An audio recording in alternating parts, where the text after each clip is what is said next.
4 PM news network में दोस्तों आपका स्वागत है। मैं हूं आपके साथ राशिद ज़हीर।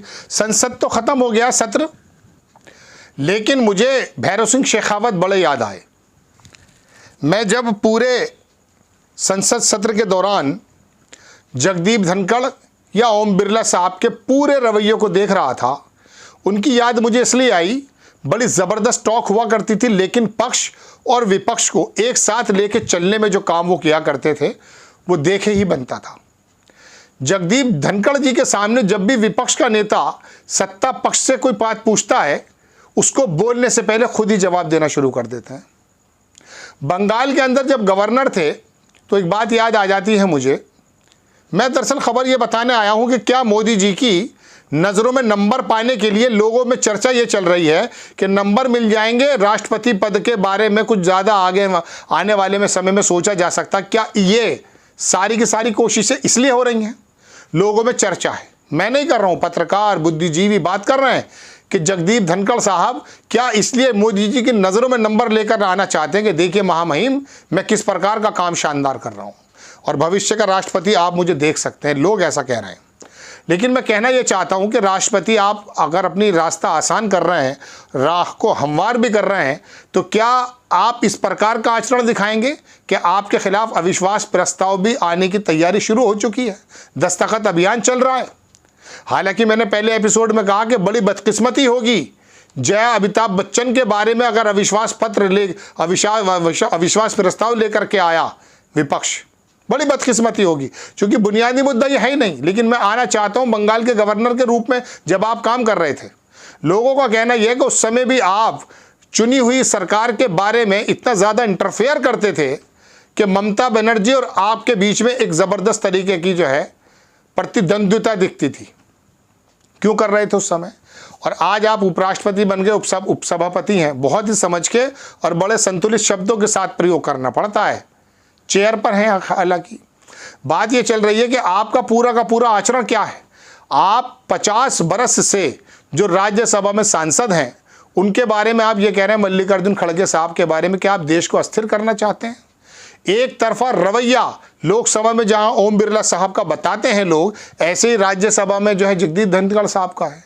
तो क्या इसकी वजह सिर्फ यही है कि राष्ट्रपति पद को पाना है? अरे प्रधानमंत्री जी भी तब तक रहेंगे नहीं रहेंगे मालूम नहीं है, मतलब पद पर रहेंगे। कभी नीतीश कुमार की तरफ से मामला हो जाता, कभी जो है आंध्र प्रदेश वाले टीडीपी की तरफ से हो जाता। बेसाखियों पे सरकार चल रही है। दोस्तों बात यह है कि तमाम सांसद एकजुट भी हो गए, खिलाफ भी हो गए। माहौल क्या हो गया है, सत्र को जल्दी ख़त्म करना पड़ रहा है। आपका मेरा पैसा लगा हुआ है, लेकिन आपके आचरण में तो कोई कमी नहीं आ रही है। आपका आचरण किस प्रकार का हो रहा है बताइए। आप सत्ता पक्ष के अलावा जो विपक्ष के लोग हैं, उनको हर एक बात को लंबे लंबे जवाब देना आप ही की जिम्मेदारी बन गई है, जबकि सवाल किसी और से होता है। जया बच्चन को या किसी भी सदस्य को आप किस प्रकार का आचरण देख रहा है देश, तो क्या ये सिर्फ उसी पद के लिए है?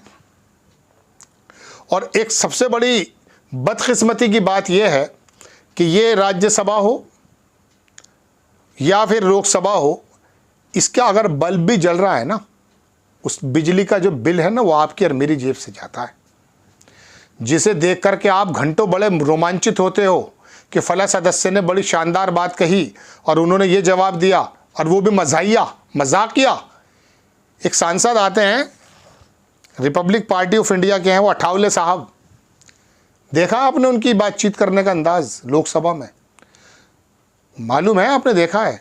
क्या आपका और मेरा 2.5-3 लाख रुपया पर मिनट जो खर्च हो रहा है इस कार्रवाई में, अनुमान के मुताबिक जैसे लोग बताते हैं, क्या इसलिए खर्च करते हैं कि वो मज़ाहिया शायर और तुकबंदियाँ देखेंगे? लेकिन आप पसंद करते हैं बार बार। ये तो बड़ा सीरियस प्लेटफॉर्म है, यहाँ तो बड़ी गहन चर्चा होती है।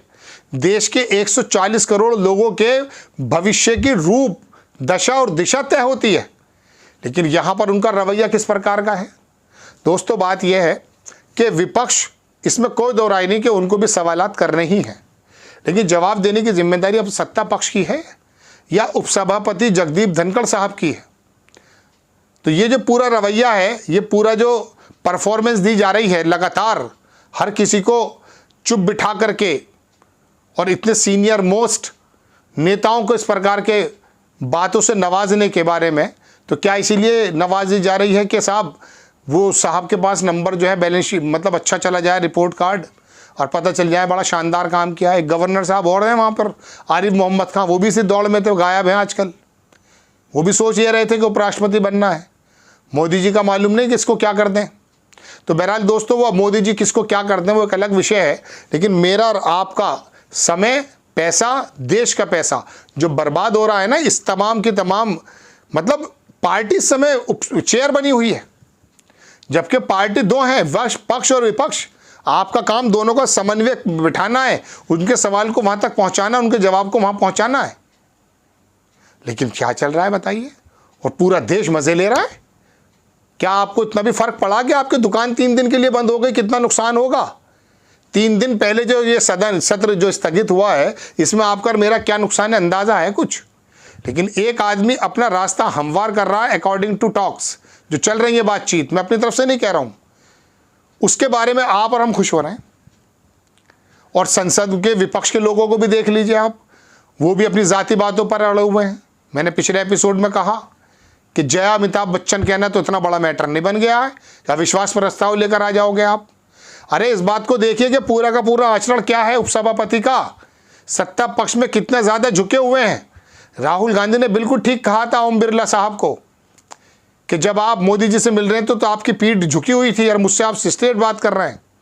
और उसके बारे में भी देखिए जवाब क्या दिया कि साहब मेरे तो संस्कार ये हैं, मैं तो बड़ों से ऐसे मिलता हूँ। और अभी एक बड़े कौन सी पार्टी के थे सांसद, उनको अच्छी तरीके से डांट लगाई जा रही थी, डांट इन द सेंस उनको रोका जा रहा था, जबकि हाउस के अंदर सब कस्टोडियन है, सबसे बड़ा पद इनका है, ओम बिरला साहब हो या वहाँ मोदी जी और राहुल गांधी उनकी नज़रों में सबके बराबर हैं, अलग अलग नहीं हो सकते।